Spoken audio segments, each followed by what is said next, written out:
Con respecto a ustedes que se encuentran puntuales, vamos a empezar, ¿sí? Estamos haciendo un ejercicio con una presentación un tanto fuera de los paradigmas, fuera de lo establecido. Tenemos una presentación con un autor que prescindió del escritorio, prescinde del libro, prescinde de las lecturas, porque él me ha pedido que su presentación sea precisamente algo más dinámico, ¿sí? Algo de más interrelación con el público que lo acompaña. Vamos a pedir a ustedes, por favor, que nos tengan muy en consideración las fallas que pudiera haber por lo novedoso del formato, ¿sí? Puede que no esté todo previsto, pero de cualquier forma, lo mejor que nos puede pasar ya está aquí, que son ustedes.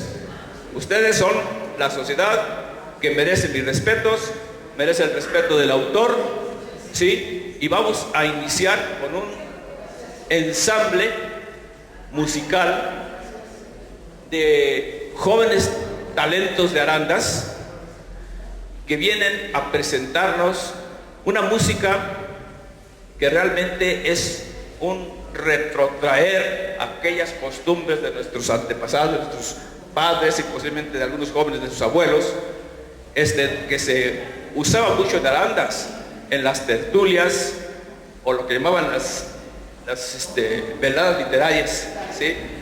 Sí, las veladas literarias, ándale. Entonces, estas veladas literarias queremos rescatarlas un poquito, iniciando con este evento de hoy, que es la historia, esta historia que todos los arandenses y todos los salteños de alguna manera tienen presente. Un personaje llamado el 14. Todo el mundo tiene un abuelo que le habló del 14. Todo el mundo tiene una leyenda que supo del 14, dónde vivió, con quién se andaba noviando. Todo el mundo sabe algo, pero el autor lo que quiso ahora y lo halagamos mucho, es rescatar ese personaje que se ha quedado tanto ignorado por sus correligionarios como por sus contrarios. Ha permanecido en la opacidad y de una manera injusta, según cuenta nuestro autor del día de hoy. Entonces vamos a oír de su propia voz cómo ha caracterizado a este personaje mediante su obra.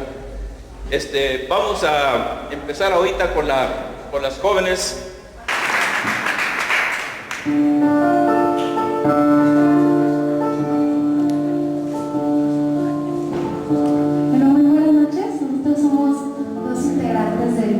Y espero alguna vez nos hayan escuchado.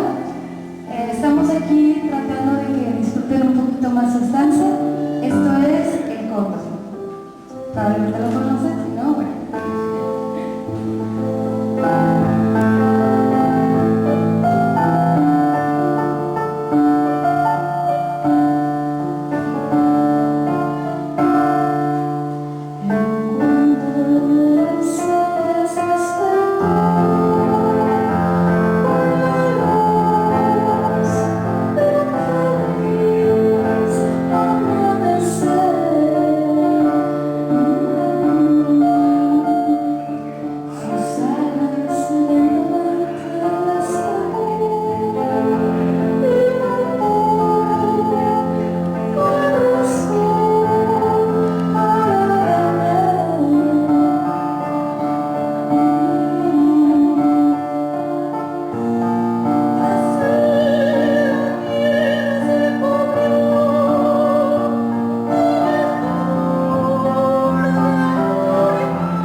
misterio. Pero bueno, hoy se la voy a cantar y espero que les guste mucho.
Bueno, la siguiente pieza es una petición, espero que les guste y probablemente la conozcan. Esto es Cuatro Minutos. Ay,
Pues muchísimas gracias por la intervención. Pues miren, tenemos como un intento de programa, porque realmente no hicimos un programa, ¿sí? Pero lo que tenemos ahora previsto para este acontecimiento es una expresión poética con el estilo que todos conocen, López Tarso, ¿sí? Es decir, vamos a tener un par de corridos declamados por nuestro amigo, colaborador, muy entusiasta con nosotros, Fragus. Fragus es el nombre, el seudónimo de nuestro declamador. Su nombre es Francisco Guzmán. Es columnista del periódico Noticiarandas. Y en esta ocasión pues también ha preparado algo muy artístico, muy de su estilo. Esperemos que pues también les guste y se queden complacidos. Fragus, ¿dónde andas por ahí? Ah, correcto.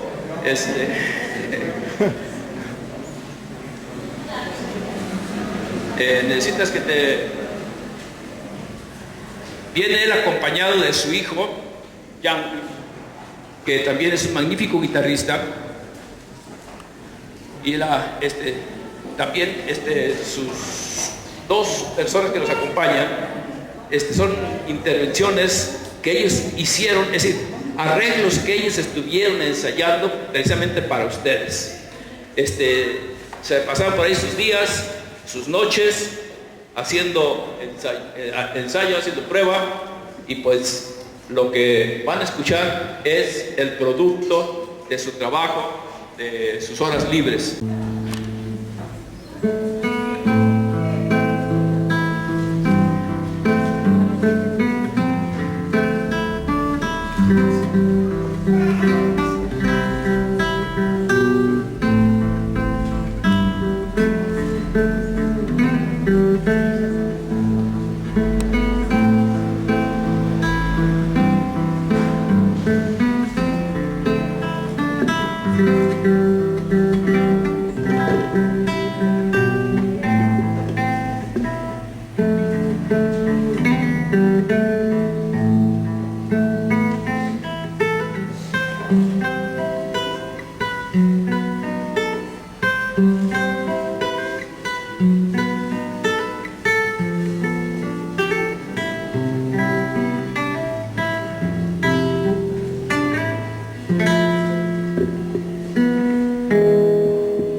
el día 26 de marzo, y escrito por la Piedad, hubo un combate afamado en el pueblo de San Julián.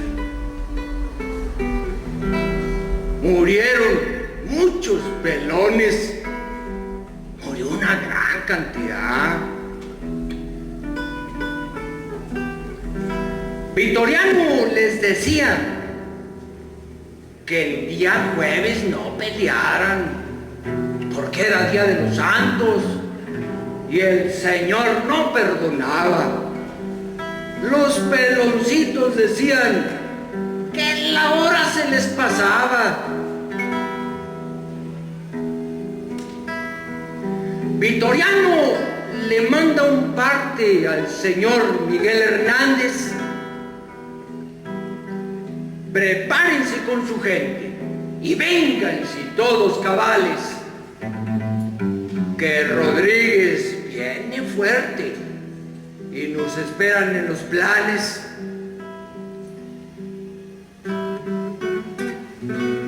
Vitoriano les decía con una voz muy sonora: si no pueden con el rifle, tírenles con la pistola.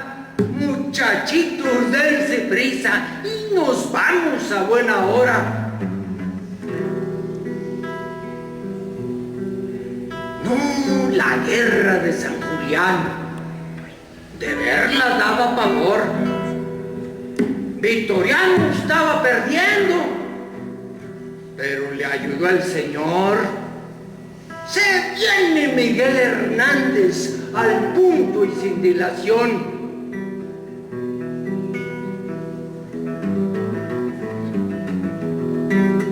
Estaban las retaguardias muy bien aposicionadas, como que se oía rumor a las orillas del pueblo. Era don Miguel Hernández, que venía pitando el cuerno.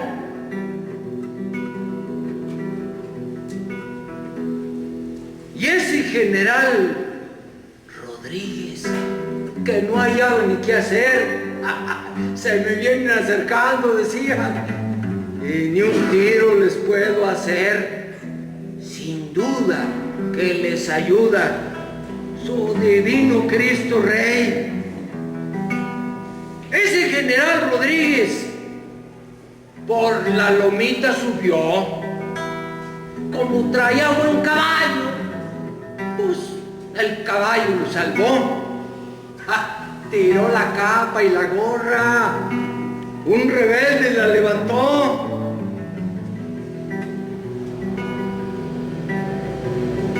Andaban los peloncitos que no hallaban ni qué hacer, buscando rebozo y agua para vestirse de mujer, metiéndose a las cocinas para poderse defender. Salieron a defenderse al ranchito de García. Tenían miedo el asomarse y en secreto se decían: muchachos, ¿qué les parece? Perdió nuestra compañía. Vitoriano les decía: Miguel, forma tú la gente y nos vamos a dar gracias al Cerro del Cubilete el día 26 de marzo. Señores, tengan presente. Ya con esta y me despido. Ya me voy en aeroplano. Aquí se acaban cantando mañanas de Vitoriano, también de Miguel Hernández, que se agarran en lo plano.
Señores,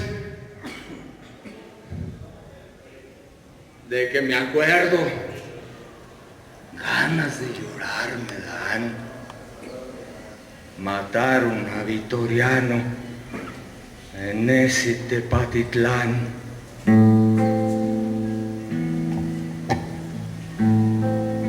El Vitoriano,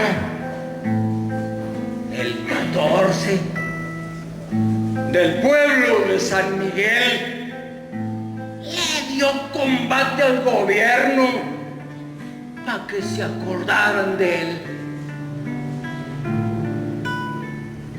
Válgame el santo niñito y también el Padre Eterno.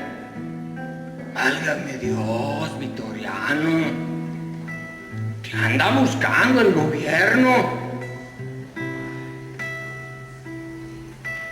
Una mujer lo encontró llegando al puente. Por ahí Vitoriano iba junto con el asistente. Válgame Dios, Vitoriano y la gente que él traía, por más sitios que le echaban, él siempre se le salía. Vitoriano les decía: esa no la paso a creer, que siendo mis compañeros me anden queriendo aprender. Vitoriano les decía: compañeros tan ingratos, mientras anduvimos juntos, no les cejé a los balazos. El padre Vega decía: yo voy con el general, al cabo no es el primero que vamos a fusilar. Válgame Dios, Vitoriano, válgame el santo niñito y también el Padre Eterno. Mataron a Vitoriano por darle gusto al gobierno. Señores, de que me acuerdo, ganas de llorar me dan. Mataron a Vitoriano en ese Tepatitlán.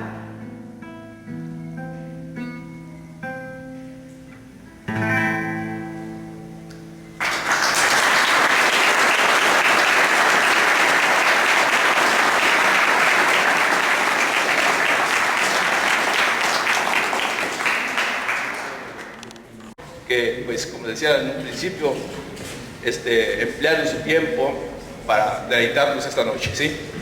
A continuación, sin más preámbulos, vamos a escuchar la intervención de Manuel, porque, como habíamos dicho, él quiso prescindir del formato del escritorio. No sé cómo le va a hacer, pero de alguna manera le va a hacer, ¿sí? Si le sale bien, estamos acostumbrados a que le salgan bien las cosas, y si le salen mal, pues lo vamos a disculpar, ¿no? A ver, Manuel, ¿ya anda buscando el gobierno? Vamos a ver. No es lo mismo estar en el escritorio escribiendo que frente a la gente, ¿eh? Sale.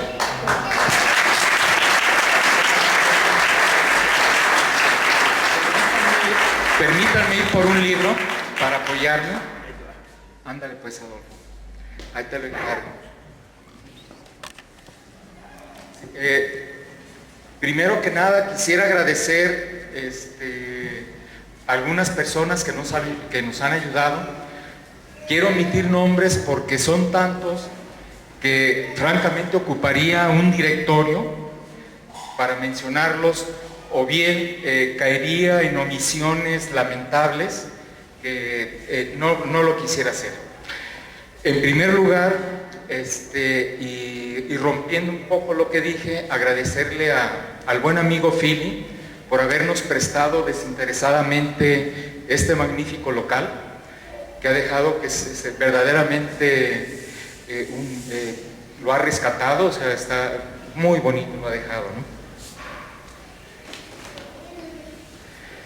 Enseguida, a las autoridades municipales, a la Fundación del Pensamiento y a los Rotarios de Arandas por su valiosa cooperación, a la nueva generación de intelectuales arandenses que con su creatividad y empeño diseñaron las invitaciones y se encargaron de repartirlas, a los medios escritos y televisivos que publicitaron el libro y el evento, al taller de literatura y su maestra Gloria, que nos regalaron su entusiasmo para que esta presentación sea un éxito, especialmente a los artistas arandenses que me precedieron, que nos deleitaron con su talento, a los compañeros que revisaron el texto del libro y que sus observaciones y correcciones lo mejoraron, a los familiares que apoyaron con el costo de la impresión y finalmente a los compañeros del Grupo Social Arandense que igual a siempre han estado dispuestos a apoyar actividades sociales y culturales. Para ellos, pues, vaya mi reconocimiento. Y muy en especial a todos los amigos que nos acompañan esta noche, que con su calor y con su presencia le están dando calidad y están haciendo que este evento sea exitoso. Gracias por acompañarnos. Ahora, ya que estamos entre amigos, quisiera pedirles que esta presentación sea una charla. Por eso, contra las recomendaciones de Adolfo, le pedí que no hubiera mesas, que no hubiera atril, que subiéramos directos, para que hubiera una conversación, un acercamiento, que participemos todos, porque yo sé que en relación a la cristera y especialmente del 14, todos los salteños tenemos algo que decir, sabemos algo. Y si todos nosotros cooperamos, al final del evento, al final de la noche, todos saldremos enriquecidos. Así que pues los invito a participar, que no sea una presentación rígida, normal, donde de este lado está el que se supone que sabe y del otro lado están los que vienen a escuchar, sino que intervengamos todos para enriquecernos con nuestros conocimientos. O sea, ¿quién nunca de ustedes oyó hablar del 14? Creo que todos, o sea, todos los salteños han oído hablar del 14, y estoy seguro que cualquiera de ustedes pudiera escribir un libro. Yo comencé a escribirlo desde que tenía uso de razón. Empecé a escuchar las historias que contaban los rancheros de ese victoriano, de ese ser mítico, de hazañas imposibles, así como un Superman de los Altos, que era capaz de matar a 14 federales de un solo balazo, que se podía comer un puerco entero, él solo, que luchaba en 3 batallas diferentes el mismo día y ganaba las 3 batallas, que tenía poderes de nahual o de hechicero, que aparecía y desaparecía. Todas esas historias se me fueron grabando, y años después, cuando empecé a interesarme en el tema del 14, veo que fue tratado injustamente por libros escritos principalmente por personas ajenas a la zona alteña, y el hecho de que fuera tratado tan injustamente y de que el 14, por un lado, las historias que yo escuchaba de niño, de un ser excepcional, así, un mártir, casi un santo, un campeón defensor de la fe, y por otro, los que lo vilipendiaban como un criminal, una persona que nunca quiso obedecer ninguna ley, me llevaron a hacer o querer estudiar para presentar un 14, como decimos, ni tanto que alumbre al santo, ni tanto que no lo alumbre, sino presentar un 14 de carne y hueso. ¿Alguno de ustedes vio la película de La Cristiada? Sí, veo que bastantes personas lo vieron.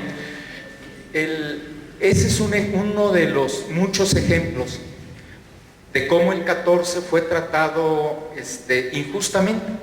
O sea, en la película nos lo presentan como una especie de Rambo con sombrero y con guaraches, vulgar, corriente, y él no era así. Él fue analfabeta. En donde él nació, él fue hijo de un peón de hacienda, creció en la pobreza, pero no era corriente. O sea, él tuvo la cortesía, la educación de la gente de campo. O sea, que no son estudiados, o sea, no son intelectuales, pero sin embargo tienen sus maneras muy correctas de comportarse. Y el 14 sí fue. O sea, nada como nos lo presenta esa película, de vulgar y corriente, escupiendo todo el tiempo, malcriado, así como un adolescente que nadie puede meter en cintura. Eso y otras publicaciones donde lo tratan injustamente fue lo que me motivó a escribir el libro y, como les decía anteriormente, buscar un 14 de carne y hueso. Ni el superhéroe de hazañas imposibles, pero tampoco el criminal que lo quisieron hacer.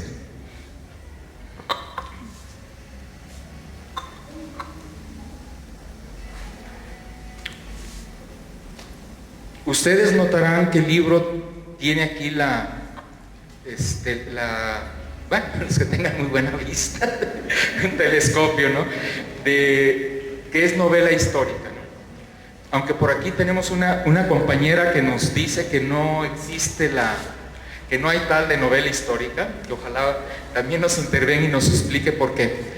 El hecho de decir que es una novela histórica, aunque pues algunos autores la defendemos, es una combinación o una novela que está basada en hechos históricos. No es 100% imaginación, sino que se basa en hechos históricos. Ese es el libro que yo escribí, está basado en hechos históricos, hasta donde pude encontrarlos, que desde luego el Victoriano Ramírez posiblemente sea el personaje más polémico que existe en los Altos de Jalisco. Existe polémica desde la fecha de su nacimiento, de cuántas veces se casó, cómo murió, polémica sobre su apodo, de dónde le vino el apodo del 14, que a todo el mundo le llama la atención, que estuve platicando con un buen amigo de Santa María del Valle, que también me dio otra versión de dónde le vino el nombre del 14, que porque siempre acostumbraba comerse 14 tortillas, era su tarifa.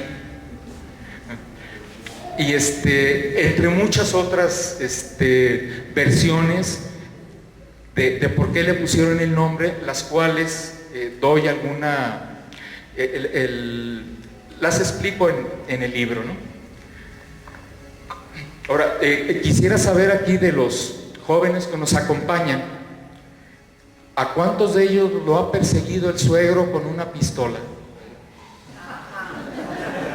Bueno, aquí salió uno no tan joven, pero sí.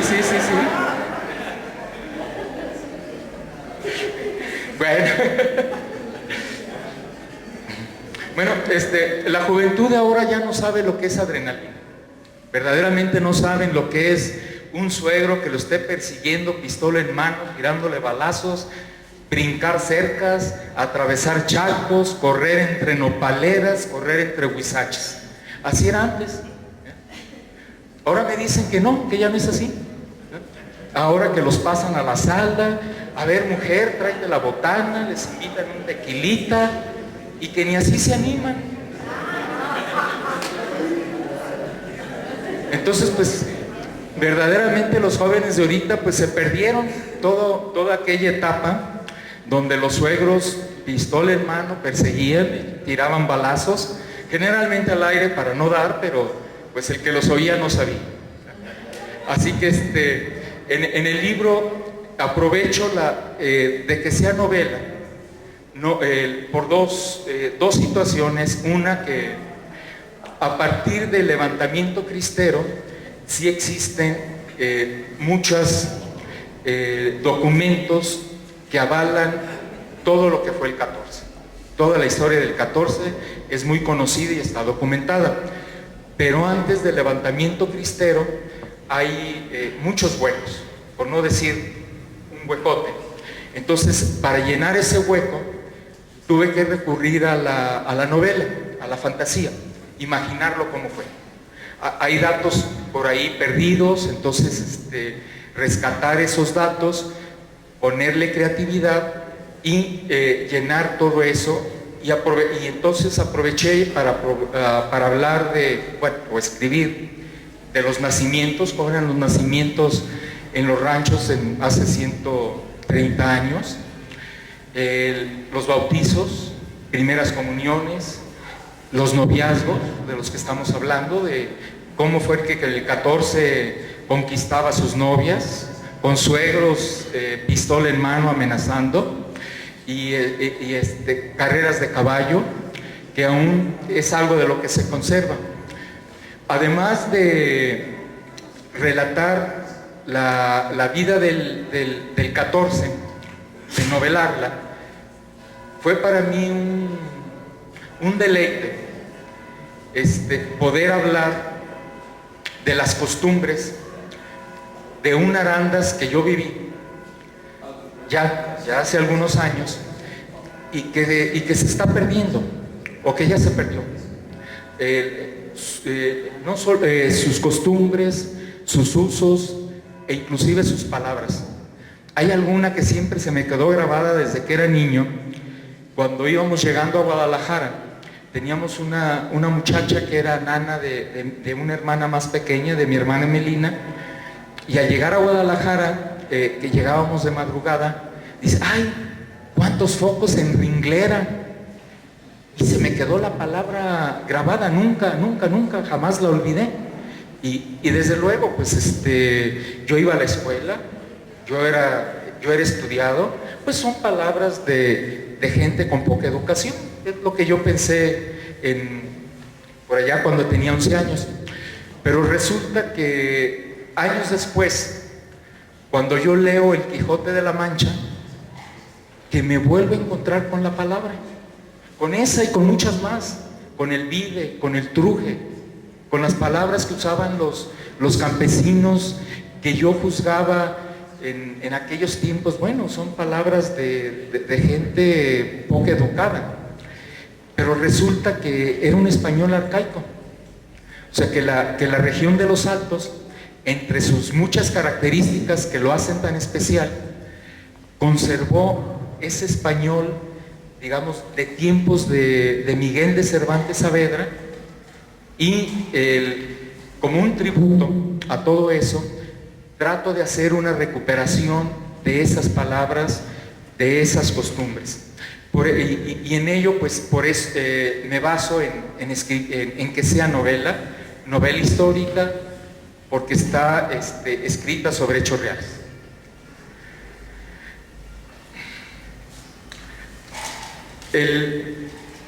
Los que ya leyeron el libro, o los que espero que lo vayan a leer, van a encontrar al principio de cada capítulo que hay un textito que inclusive está escrito con otro tipo de letra que los intelectuales llaman epígrafes. Entonces, y todos ellos hacen referencia a los griegos clásicos que escribieron tragedias como Sófocles, Eurípides y Esquilo. Siempre vi yo la vida del 14 como una tragedia griega.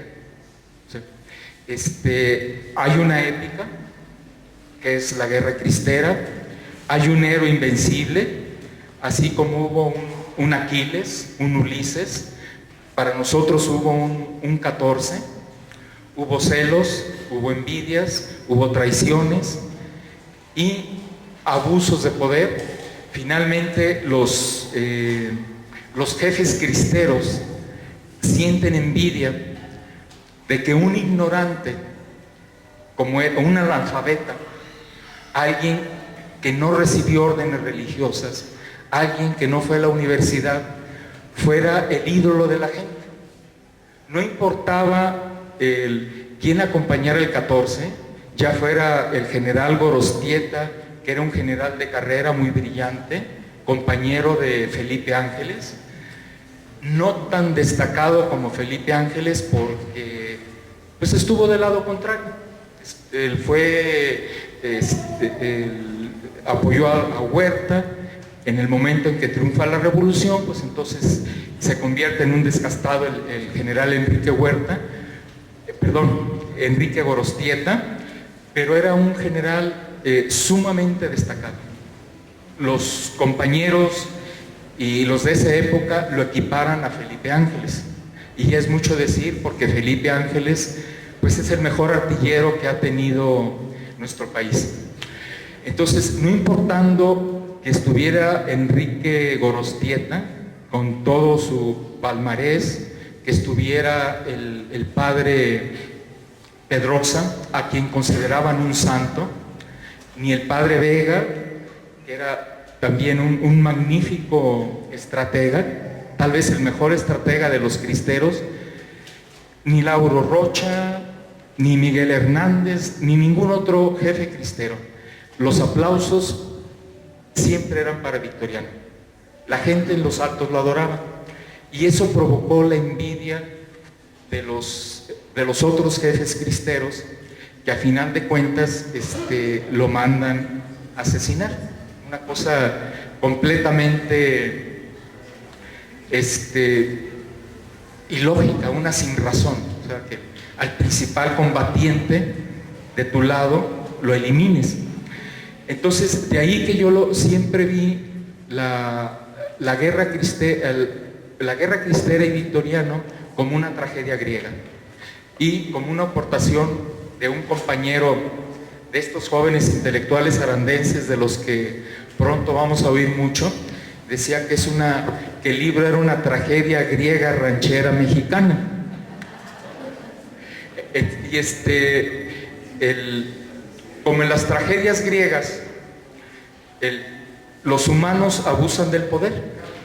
Los humanos, una vez que son reyes, que son mandamases, se sienten todopoderosos y que están más allá de cualquier ley y cualquier cosa.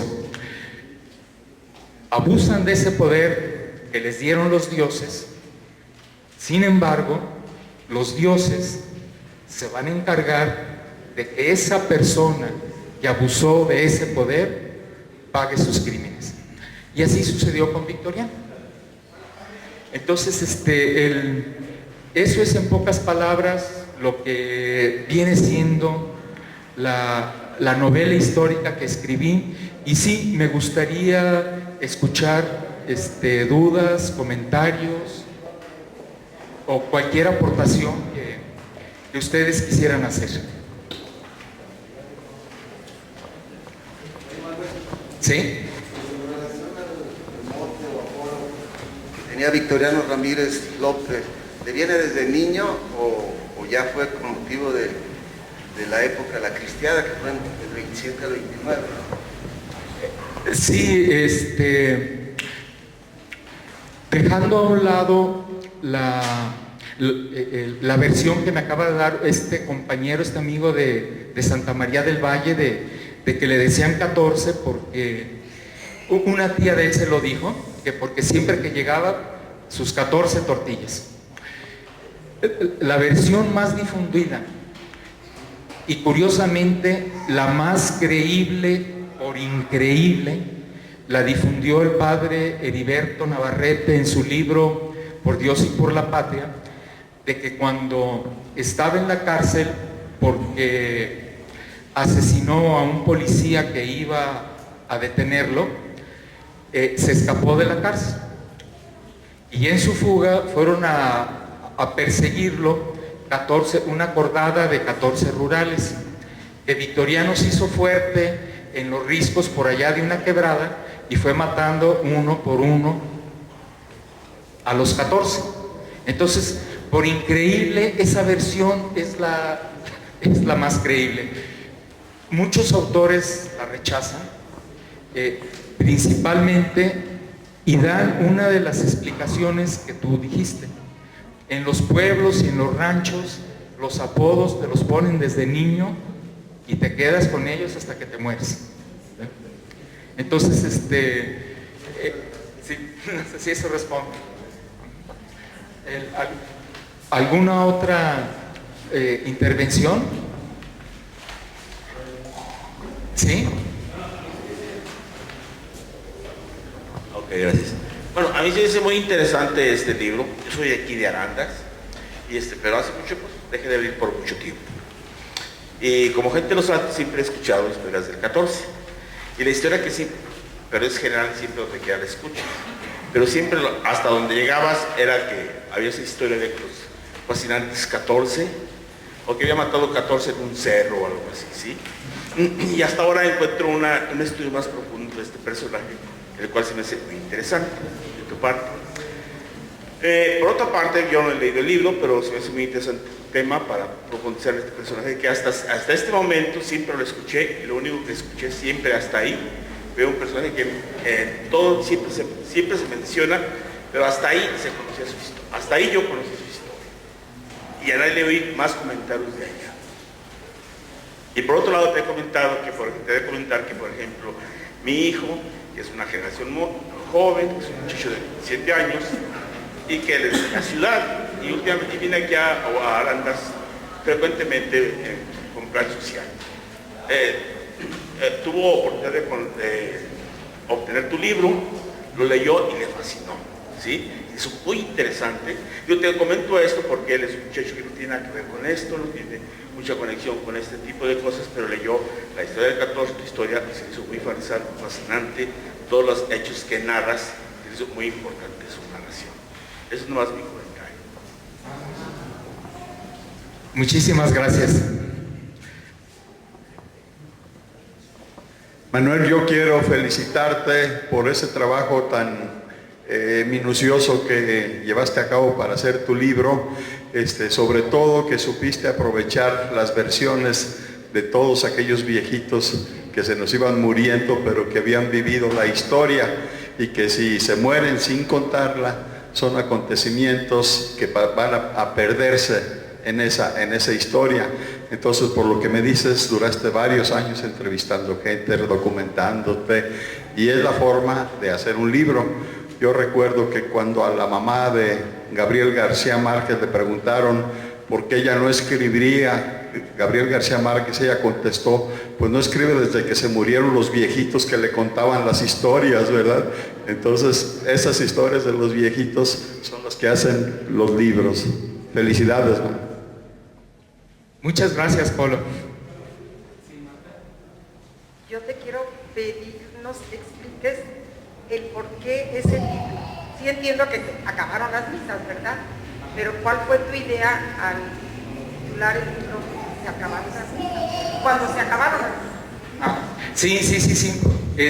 Precisamente reforzando lo que nos dice Polo, platicando con un campesino, yo le pregunto sí, pues, ¿se acuerda usted de la guerra cristera, de los federales, de los que se levantaron en armas?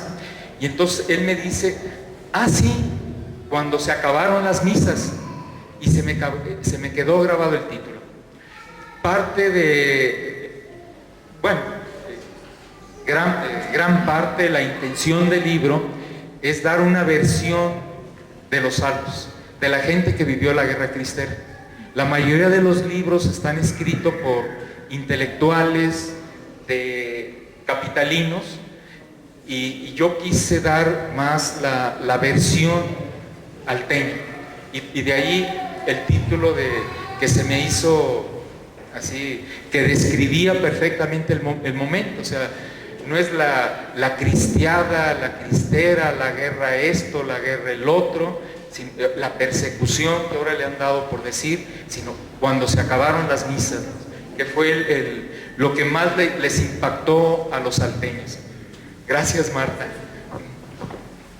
Sí, Manuel, tú hablas de que este personaje, el 14, fue tratado injustamente por la historia, ¿no? Decías hace un momento. Sí. ¿Eso fue lo que te inspiró a ti para hacer este libro? ¿De fondo? Porque yo veo que hay mucho material, bueno, de hecho hasta cuestiones familiares encontré yo por ahí en el libro, ¿no?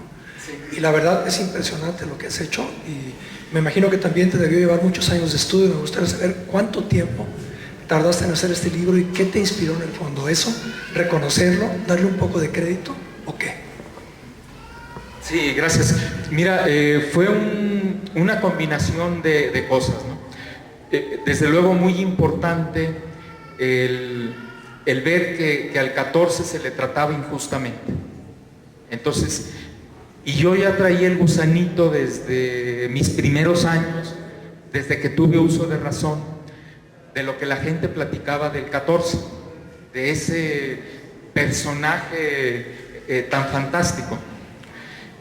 Y la combinación de esos factores fue lo que me llevó a hacer un libro, investigar hasta donde pude, investigaciones de campo, hablar con los viejitos, con los que todavía sobrevivían o sobreviven de esa época.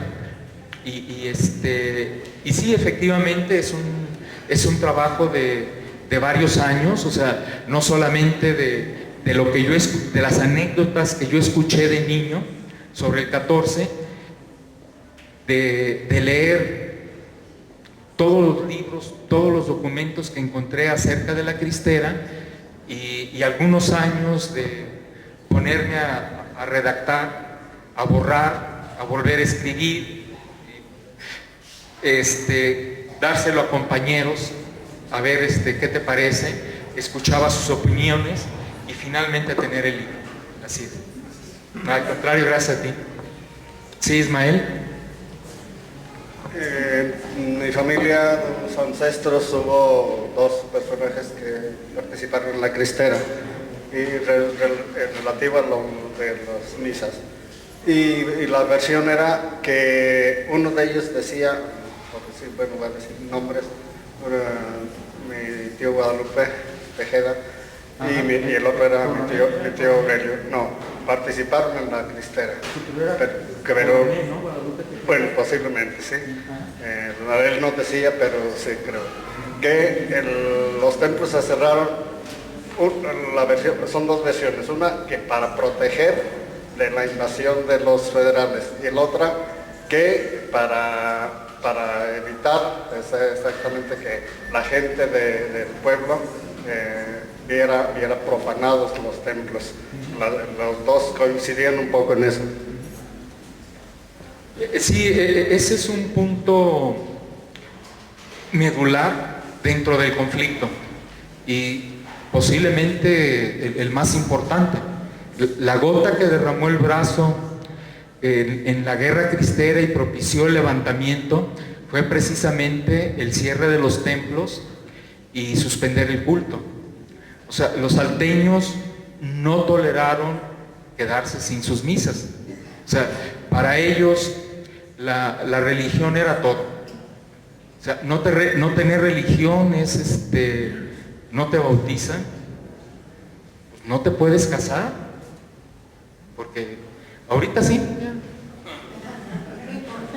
sí, ya es así como más fácil, ¿no? O sea, para no complicarse, pero en aquel tiempo era impensable, y sobre todo aquí en la zona de los Altos, pues vivieran como hombre y como mujer sin estar casados. Si te morías, no había quien te auxiliara para el camino a lo desconocido, el camino al otro mundo. ¿Quién te iba a bendecir los animales y las cosechas? Entonces, el suspender el culto fue la gota que derramó el vaso. Y curiosamente, es algo que escuchaba mucho, todavía persiste entre los campesinos de la zona o entre los habitantes de la zona, de que fue Calles quien cerró los templos. Y esa es una mentira que propagaron algunos sacerdotes que eran amigos o muy entusiastas del levantamiento armado. El culto fue suspendido por los obispos mexicanos como una forma de presión al gobierno de Calles y con la anuencia del Vaticano. ¿Pablo?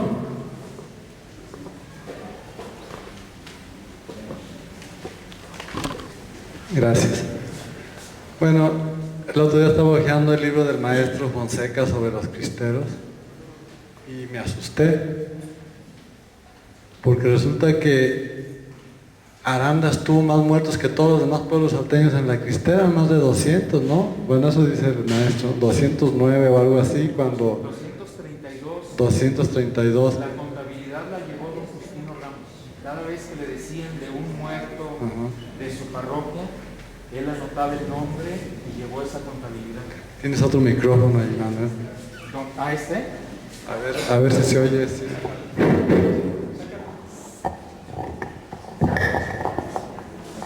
Sí, bueno, era nada más decir que me asustó, no, me llamó mucho la atención. Yo no sabía que Arandas había tenido una participación tan fuerte en la cristera, porque si San Julián le mataron 50 y tantos y San Miguel, no sé, 80 y tantos, ¿cómo que Arandas 200 y tantos, no? Sí, así es. Sí, entonces, sí. Creo que el tema empieza a cobrar más importancia para todos nosotros, ¿no? El libro de Manuel no solo es un libro histórico, sino que es una recopilación costumbrista alteña maravillosa. Bueno, yo siempre he admirado el trabajo de Manuel, pero en este libro creo que ya está muy maduro y el libro es extraordinario.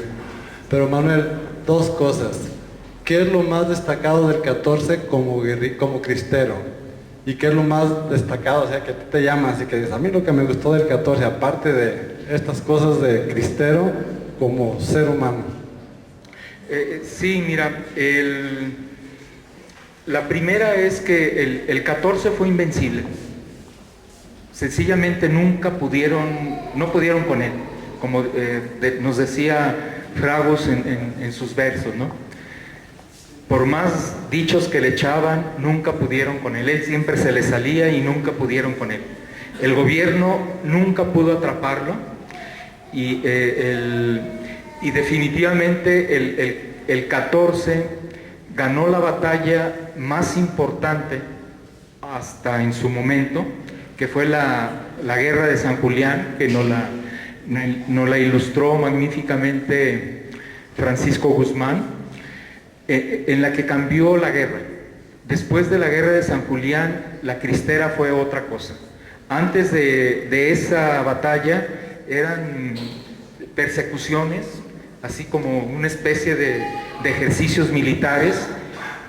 Por más esfuerzos que hacían los cristeros por oponerse al gobierno, no tenían ni las armas, no tenían el conocimiento, ni podían con ejércitos tan poderosos como el que logró armar Amaro, y eran pequeñas escaramuzas o prácticamente cacerías. O sea, el gobierno persiguiendo a los cristeros. Y después de la batalla de San Julián, donde derrota a dos de los mejores ejércitos del gobierno mexicano, al 78 de caballería de Esperidión Rodríguez y a las guardias presidenciales del general Limón, cambió la guerra cristera. Se volvió verdaderamente guerra. Esa es una. De qué es lo que me impacta del personaje, ¿no? Primero, su participación como guerrillero invencible. Y la otra es de que todas las personas que lo conocieron, todos los de su tiempo, hablaban bien de él. Nunca abusó del poder, nunca robó, nunca hizo de los desmanes de la guerra. A lo mejor, como él decía, pues es que pues todos son amigos, todos son conocidos, o sea, todos son familiares. Entonces se comportó él verdaderamente pues como si no estuviera en guerra, ¿no? O sea, eso fue lo que la gente llegó a apreciar de él, y que decían, si traía buenos caballos era porque pagaba por ellos, ¿no? Entonces, ¿sí? Muy bien, ¿alguna otra? Sí, Manuel, Robertito. la intervención que tiene Mario Valdés dentro de la muerte de Victoriano XIV y todo su desarrollo que tiene él, y al final eso se vuelve un empleado público siendo que era un cristero, y posteriormente se vuelve cura, jesuita concretamente. ¿Qué me dices sobre ello? Sí. Hay dos personajes.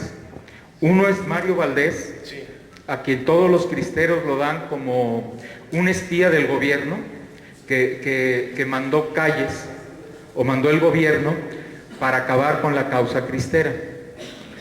Y el otro, de actuación muy dudosa, es el sacerdote jesuita Heriberto Navarrete. Es un personaje muy interesante que también desarrollo en el libro. Él era originario de Tzatlán, Jalisco. Su infancia transcurre en la ciudad de Guadalajara, dentro de un hogar muy católico. Él se hace miembro del ACJM, era alumno de Anacleto González Flores y ferviente católico. Él se mete participa en la guerra cristera, y él junto con Mario Valdés fueron los que más inventaron cargos en contra de Victoriano, que lo llevaron a su juicio y a su orden de fusilamiento. Y sí, hay mucho de sospechar de Heriberto Navarrete, porque entre los cristeros siempre dicen que hubo más muertes después de la cristera que dentro de la cristera. O sea que los estuvieron persiguiendo a los cristeros, todos los que se quedaron en la zona, por alguna razón o por otra, siempre el gobierno, las fuerzas de represión, los estuvieron persiguiendo hasta aniquilarlos.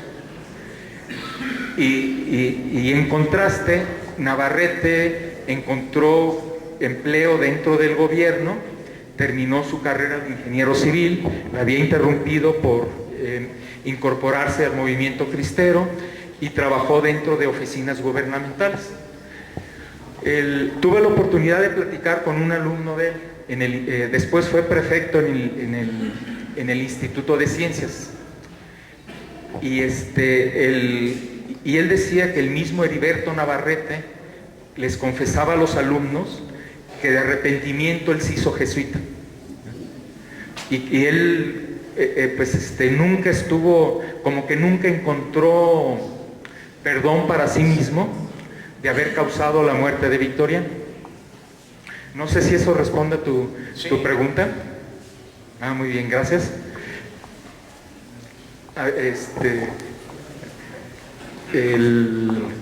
Por ahí anda el teléfono, no me lo vayan a desaparecer porque luego no me lo cobran.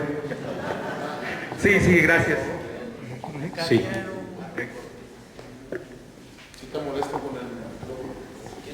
Sí, señor. Disculpe, mire, yo tengo dos preguntas. La primera, ¿cómo se llamaba el caballo del 14? Vámonos. No, tenía varios. Yo creo que el más famoso fue el Chamaco. Fue el que le robaron en San Miguel, precisamente cuando tuvo por ahí un intercambio con Mario Valdés. Otro era el Charaquís, pero el más famoso era el Chamaco. Muy bien, correcto.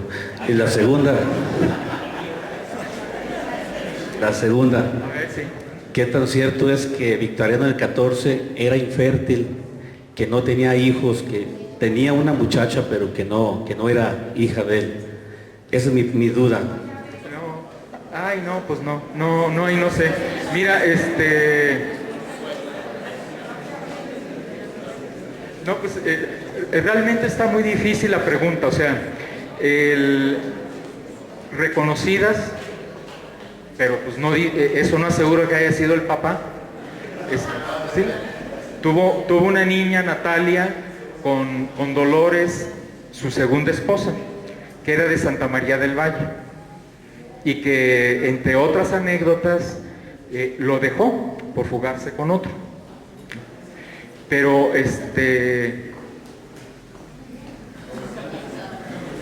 ¿cuántos están seguros de los hijos que tiene, no?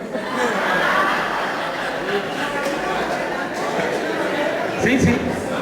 O sea, la otra situación es de que era conocido que el 14 tenía mujeres, sí, así como Garino Barrera, por donde quiera, y no solo de las salteñas, sino que también venían a buscarlo de las ciudades. Venían señoras en sus carros a buscarlo. No, ese no era. No, pero sí, pues estaba puesto. Ajá. Sí, no, pues sí era puesto, pero bueno, pues no sé. Las señoras aquí no, bueno, pues podrán decirnos, ilustrarnos mejor. Dicen que el uniforme las atrae como moscas a la miel. ¿Es cierto? Ella dice que no, bueno. ¿Y si no estuviera Polo?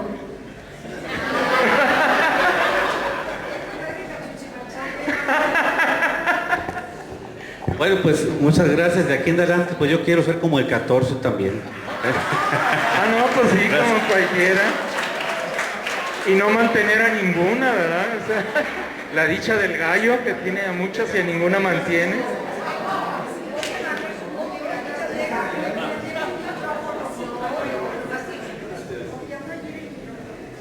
Buenas noches. La intervención que hago en este momento, primeramente felicidades al autor por su grande obra. Dice que después de la gesta cristera, después del 29, sigue habiendo crímenes.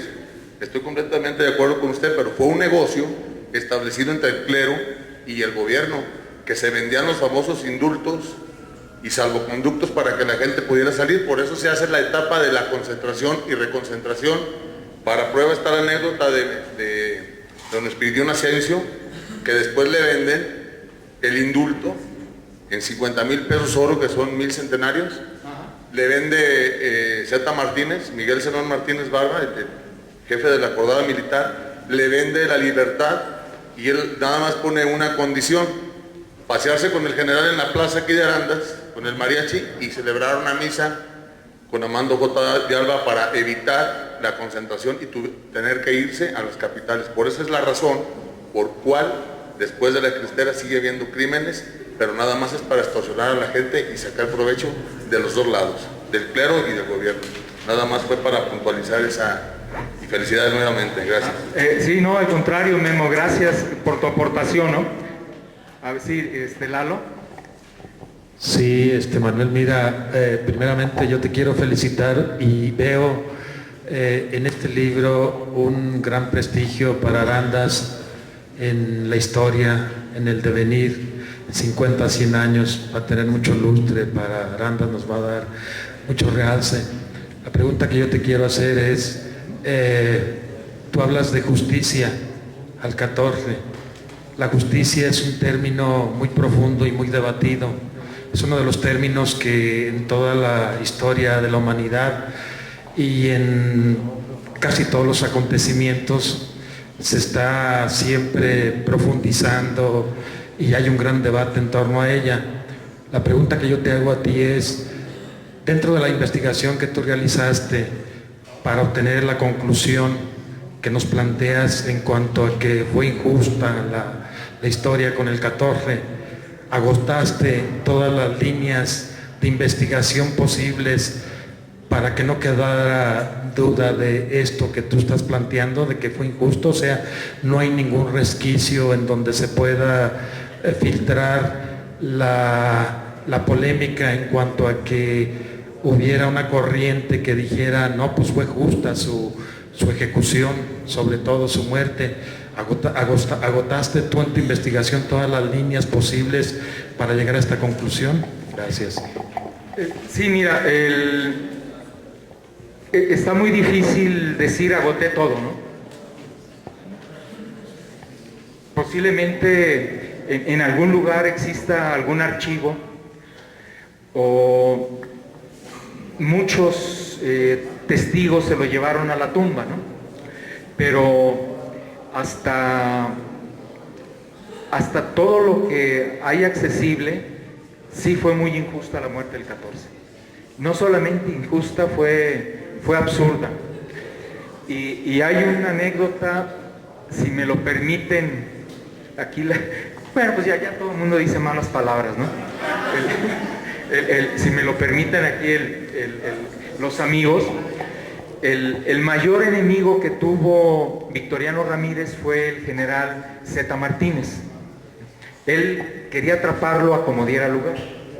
Entonces, cuando vienen y le informan que al 14 lo mataron sus propios compañeros en Tepatitlán, entonces él, hablando de memoria, palabras más, palabras menos, él dice, no saben lo que hicieron.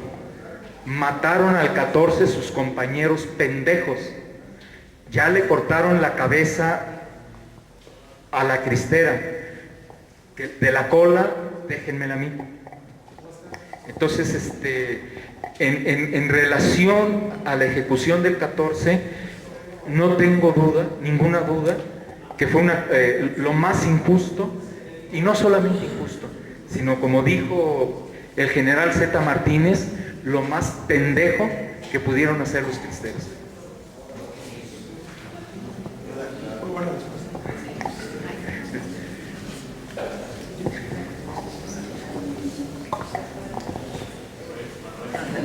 Sí.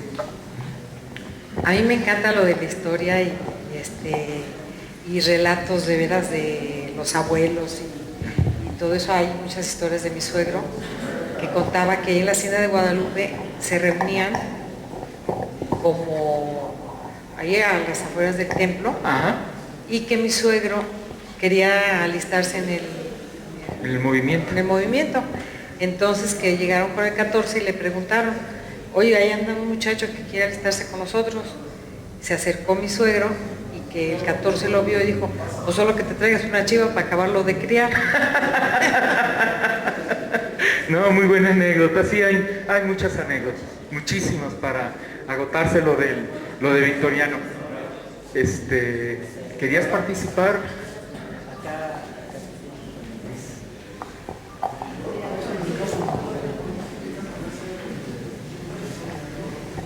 Oye, siendo un acontecimiento tan importante el hecho de cuando dejaron de hacerse el culto de las misas, ¿tú cómo documentas que es el clero el quien suspende la celebración de las misas y no es el gobierno. ¿Cómo lo documentas? Porque hay una carta pastoral de los obispos en 26 de julio de 1926, donde ellos decretan el cierre del culto. O sea, queda prohibido todo el culto. O sea, no nada más cerrar los templos, sino prohibido el culto. Que desde luego no se suspendió al 100%, porque siguió habiendo misas clandestinas en las casas, digamos en las capitales, curiosamente, en las casas de los ricos. Dicen que inclusive que la esposa de Calles, del presidente, en su residencia tenía misas, y en las familias importantes que estaban así como intocables, ahí se siguieron dando las misas, y los sacerdotes, hasta donde podían, no dejaron a sus feligreses sin los sacramentos. Pero sí, definitivamente existe esa carta pastoral de los obispos con la venia del suspendiendo el culto. Ahora usted, Jiménez, sí, que el arzobispo de Guadalajara. Buenas sí. noches, mi abuelo fue cristero, fue jefe de cristeros aquí en Arandas. ¿Cómo se llamaba? Trinidad Montaño. Ajá. Y pues él nos comentaba que Calles había cerrado los templos. Ajá, sí. Por eso yo tengo entendido eso, ¿verdad? Porque pues eso fue uno de los problemas que se levantaron los cristeros por el cierre de los templos. Así es. Y no sí, permitían que la iglesia oficiara misas ni hubiera nada cercano a Dios. Ajá, así es. Entonces ese fue uno de los motivos más importantes para haberse levantado en armas. Sí, eso tengo entendido yo. Definitivamente ese fue el punto crucial. O sea, ya se venía dando el conflicto entre los obispos y el gobierno mexicano, pero el cierre de los templos fue para los salteños, que ellos fueron los que llevaron lo fuerte de la guerra, fue la gota que derramó el brazo y empezaron la cristera. Y no solo eso, sino que tristemente muchos de los sacerdotes católicos no solamente mintieron con la cuestión de que diciendo que Calles cerró los templos, sino que fueron más lejos y les decían a los feligreses que las iglesias se las iban a entregar a los protestantes y a los bolcheviques para hacer escuelas y a que sus hijas las hicieran prostitutas. Entonces ahí fue pues para cualquiera inaguantable. Y no sé si anda por ahí Arturo García. A ver, Arturo, ¿pudieras por favor localizarnos la fotografía de la carta pastoral de los obispos donde declaran el cierre del culto? Ándale, pues entonces ahí con la ayuda tecnológica de este prodigio de la tecnología nos la va a presentar. No. Bueno, ¿y por qué breve? Lo que pasa es que el culto se cierra abusando la ignorancia de la gente y para levantar el fanatismo, porque hay que acordarnos que las iglesias eran del Estado desde la Reforma de Juárez, desde el 1800. Entonces el clero se las entrega al gobierno para que las conviertan en cuarteles y hagan mal uso de ellas, pero para confundir a la gente y levantar el fanatismo. Jamás el gobierno las pidió. El clero fue el que las entregó por las reformas de Juárez. Aquí está, eso es propiedad de ustedes, aquí está, ustedes hagan lo que tengan que hacer, nosotros nos vamos. Fue para levantar, desafortunadamente por la ignorancia de la gente, el fanatismo. No estaba de acuerdo con el exhorto pastoral, porque no fue, en ningún momento llegaron y las cerraron. Sí hicieron después mal uso de ellas, se metían en los caballos y etcétera, hicieron destrozos, pero fue a consecuencia de la reforma de Juárez, que le entregan, el clero le entrega al Estado sus bienes. No fue por efecto del gobierno de Plutarco Elías Calles en ese momento. Prueba está que en Guadalajara, ¿por qué no entregaron la catedral? Ahí estaba la lana, ahí no le entregaron, ¿no? Le entregaron acá las capillitas que no había nada. Nada más eso era. Gracias Memo. Mira, no sé si alcanzas a ver ahí la fotografía. Sí.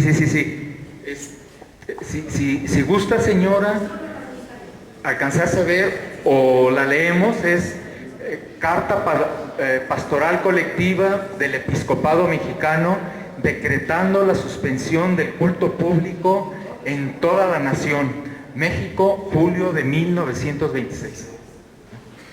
Definitivamente.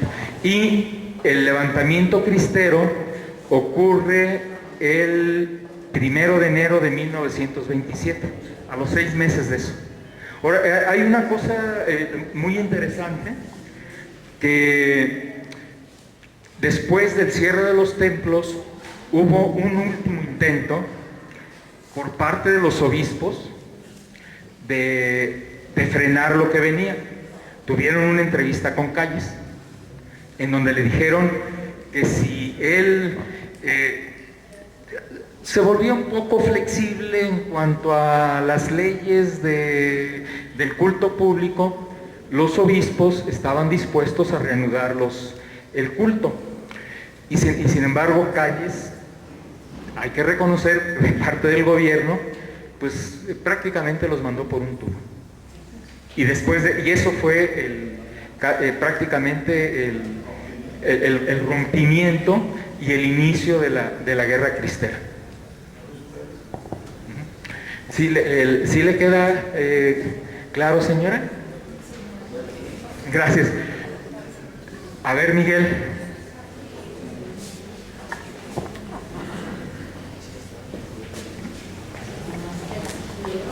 No sé si Arturo tenga ahí en su documentación la fotografía de una encíclica del Papa Pío XI, que fue el que correspondió el momento histórico en el que está aplaudiendo el movimiento, no de manera directa, pero sí está diciéndole a los mexicanos que esa es una guerra santa. Incluso él utiliza la palabra guerra santa, y entre los argumentos de esta encíclica, que se llama más o menos Aflistique, quién sabe qué Miki, no recuerdo el nombre, pero sí es aflicción del pueblo de Dios, algo así, está poniendo las argumentaciones de que Cristo Rey debe gobernar sobre las naciones, y nadie, ningún gobierno puede estar sobre la autoridad de Cristo Rey.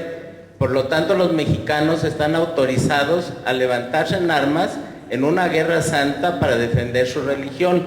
Esto es muy peligroso porque estamos hablando de un Estado, que es el Vaticano, metiéndose a la política nacional, y esto está documentado. Ahí está esta encíclica, búsquenla. Es una encíclica de Pío XI que corresponde en ese momento, y está autorizando la guerra santa.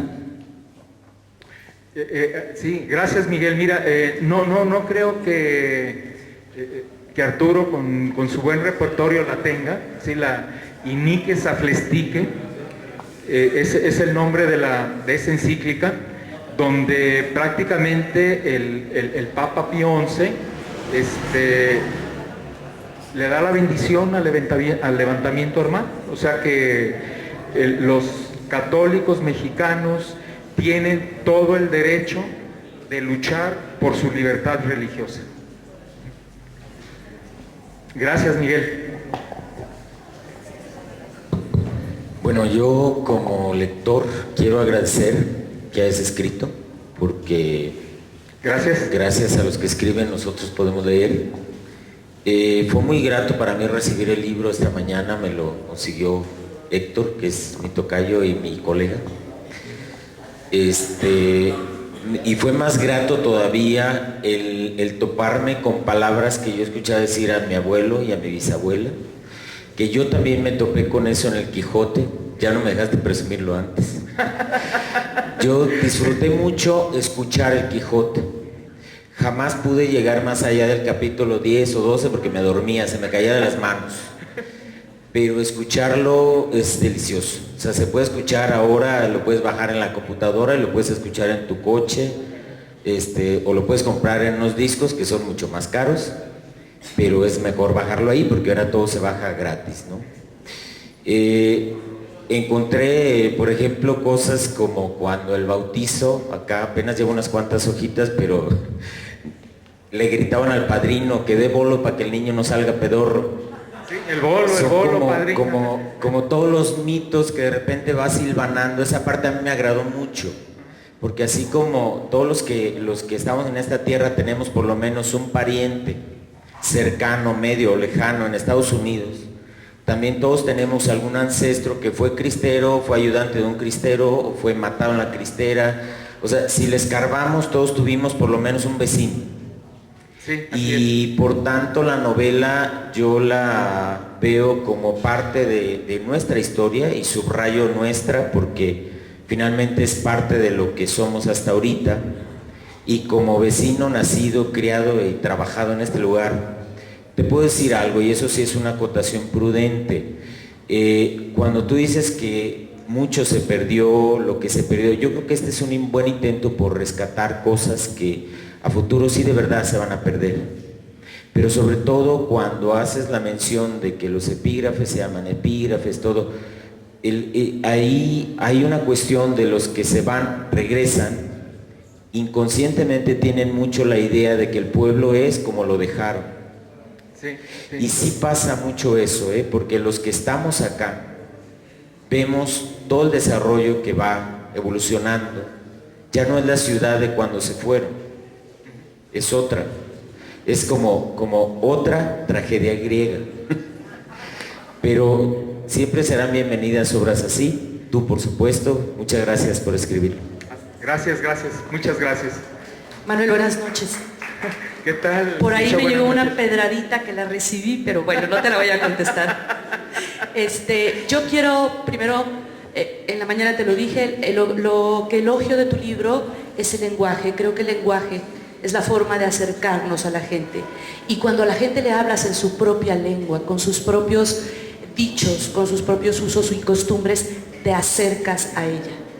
Y entonces tu lector hace suyo lo que está leyendo. Independientemente de que la mayoría, los que somos de Arandas, este tema es nuestro, querámoslo o no, así es, ajá.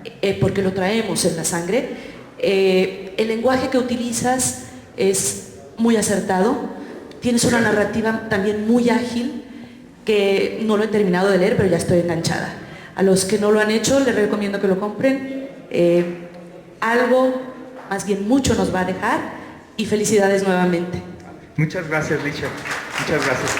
Bueno, pues ya no quisiéramos más. Vamos a cerrar con una última intervención. Ajá, claro. Sí, cómo no.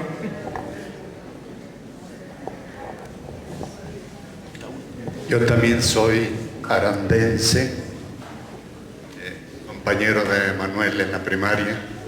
Así es. La historia no debe de quedarse en el pasado, sino es un presente que se va transformando hacia el futuro. Y todo esto de la Revolución Cristera, y desde antes podemos decir que la historia ha sido narrada por los que han ostentado el poder. Y desgraciadamente, pues aquí en México, al vencer los españoles hubo una alianza. Hago yo la acentuación que no es la iglesia, sino la jerarquía, ¿verdad? La iglesia somos todos los que creemos en Cristo, ¿verdad? Entonces, así han sido alianzas de poder, tanto de españoles con la jerarquía, como después también la jerarquía con los que han estado en el poder. Y eso, tanto aquí en México como en el mundo entero, y eso es algo injusto, es algo intolerable, podemos decir, ¿verdad? Que se han cometido muchos errores y debemos de perdonar esos errores, pero vivir ya el presente. En el presente hay signos que nos hablan. El pueblo en general de México está inconforme de tantas injusticias, siendo un país tan rico, haber tanta pobreza y miseria, y sigue creciendo esa brecha, ¿verdad? Entonces hay muchas arbitrariedades e injusticias en los sueldos, en tantas cosas que sería largo enumerar. Si hay levantamientos ahorita en Michoacán, en Guerrero, en Veracruz, en Tamaulipas, en Chiapas, hay muchos municipios ya autónomos. Esos signos nos tienen que decir algo. En el 26 al 29 se levantó el pueblo, pero no había un proyecto de nación, ni de parte de los cristeros, ni nunca ha habido un proyecto de nación a favor del pueblo pobre y sencillo. Nunca ha habido un proyecto de nación.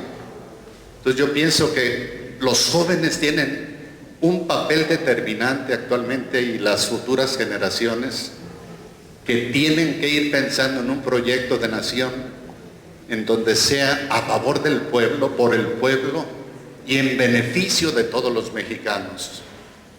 Hay muchas maneras y caminos fáciles de llevar a todo México a un progreso auténtico y a cierta igualdad. No digo yo que sea perfecta, pero que sí hay caminos viables, si hay voluntad sincera que salga del corazón en favor del pueblo de México.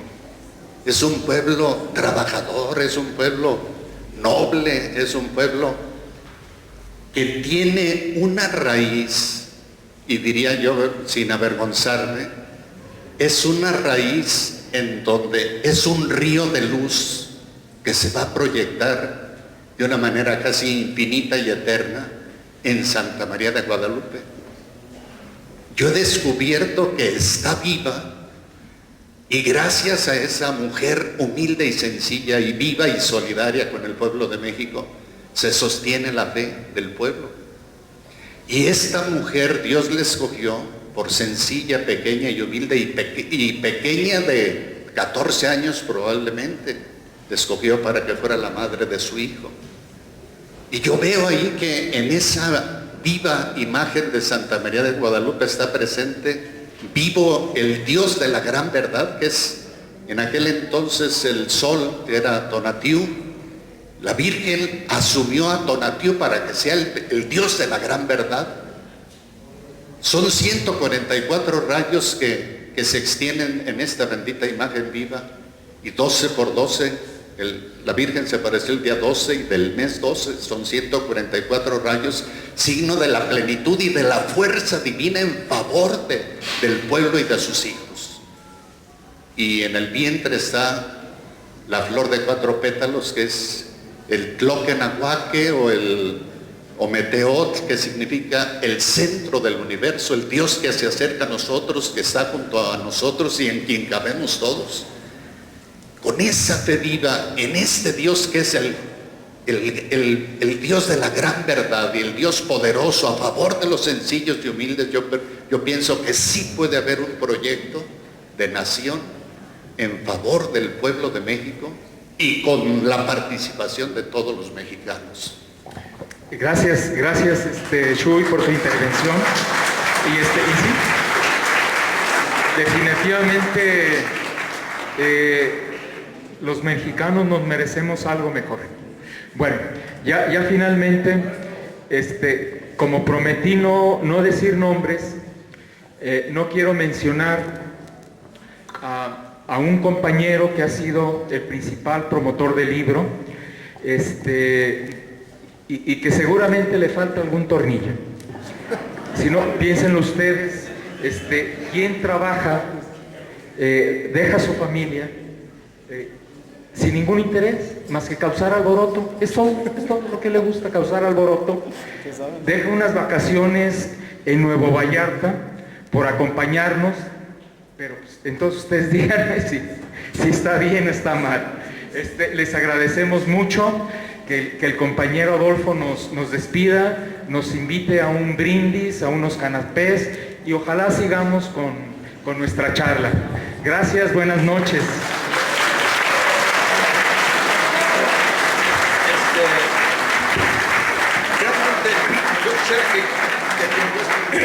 presidiera esta velada fueran los jóvenes y el representante más digno de los jóvenes en este momento. Bueno, no más digno, sino el más acertado de los jóvenes que más son, es Héctor. Y posiblemente sea de las nuevas generaciones que tomen la estafeta del grupo Cielo Alandense, ahora que no estamos ya por archivados. ¿Sí? Bueno, muchas gracias por asistir. No es que las personas mayores que nosotros estén por archivarse, los ocupamos, sino de dónde aprendemos. Y bueno, antes que nada, quiero hacerles un breve comercial, una invitación para todos los que tengan niños inquietos por escribir y por leer.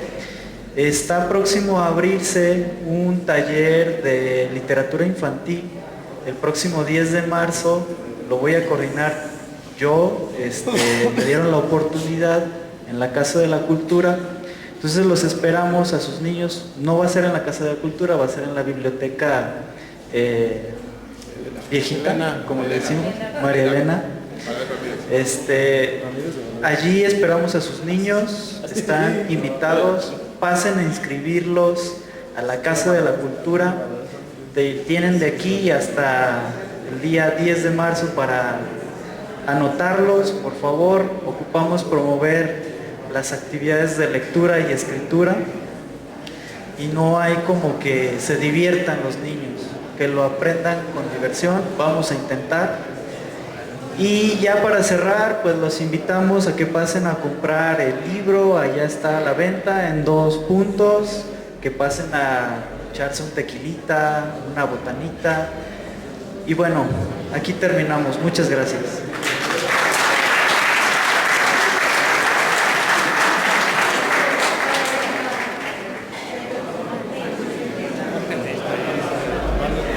Sí, allá están, el libro se está vendiendo en ambas partes, a mi derecha y a mi izquierda, así que pueden pasar a comprarlo sin ningún problema. Licenciado, ¿cómo está? Sabemos de los esfuerzos tan grandes que se están llevando a cabo para concretizar y para enriquecer esto que es la Ruta Cristera por parte de la Secretaría de Turismo y bueno, pues en este caso es la dirección que tú tienes a tu cargo como la comisión a nivel federal. ¿Qué son los avances que se han llevado en este rubro? Mira, yo quiero comentar, Arturo, que ya dimos un paso y ya se hizo un registro de lo que es Ruta Cristera. Es muy importante tener, ahora sí que ese registro para poder de alguna manera conjuntar todos los esfuerzos. Todos sabemos que hay muchísima gente en Arandas y en la región que de una u otra manera está promoviendo esa Ruta Cristera, llámase a través de las cabalgatas, a través también, como seguido nos toca participar en diferentes eventos. El evento mismo de hoy, con un tema de un personaje cristero, pues también es parte de una promoción de ese tema que sin duda alguna nos identifica a los salteños, especialmente a los alaneses. Yo lo que quiero decir es que el esfuerzo que hace la ciudadanía es básico. O sea, el gobierno puede y debe de poner una parte, pero la parte más importante es la participación de los ciudadanos. Y yo creo que en ese sentido es muy importante que tanto quienes tenemos un puesto de representación popular y en mi caso como secretario de la Comisión de Turismo en la Cámara de Diputados y los ciudadanos que tienen interés en el tema, que conocen el tema, como es el caso de Manuel Garibay, que hoy hizo la presentación de este libro tan interesante, debemos ir juntos precisamente promoviendo un tema que aparte de que es parte de nuestra identidad, pues también, ¿por qué no decirlo? Es un atractivo que sin duda alguna ya está jalando, está motivando al turismo nacional y extranjero. De acuerdo a lo que tú pudiste apreciar, la participación de la gente, los comentarios, pues puede haber gente que crea que es un tema ya agotado, que ya no hay mucho que hablar, pero aquí vimos que hubo muchos comentarios, que se enriqueció de alguna manera mucho la ponencia. ¿Qué te pareció esta participación también de la gente y esta respuesta ante la convocatoria que hace Manuel Garibay? Sí, mira, a mí me da gusto porque sin duda alguna es un tema que está más vivo que nunca. Recuerda que normalmente los grandes gestas, los grandes episodios de la historia, no basta una ni dos generaciones para poder aquilatarlos, para poder ahora sí que valorar y entender. Creo que tienen, y en ocasiones pasan muchos años, pasan generaciones para que finalmente entendamos, ahora sí que no solamente las causas o las razones históricas, estrictamente hablando, que la hayan ocasionado, sobre todo para entender cuál es el espíritu, cuál es la manera de ser de los salteños y por qué de esa manera el pueblo en aquel tiempo pues defendió su fe, que más allá del conflicto que estrictamente pudo haber entre el grupo que gobernaba en ese tiempo el país y tal vez la misma jerarquía católica, más allá de eso, lo que aquí lo interesante es cómo el pueblo mexicano es un pueblo noble, es un pueblo de corazón grande, que tiene ahora sí que muy arraigada su fe, sus convicciones, y por la que se demostró, quedó patente que por esas convicciones, por esa fe, pues hubo tanta gente que dio su vida. Un comentario final que tuvieras. Quería felicitar a Manuel Garibay, agradecerle que nos comparta ahora sí que su estudio, su conocimiento en este tema, y por supuesto a toda la gente que colaboró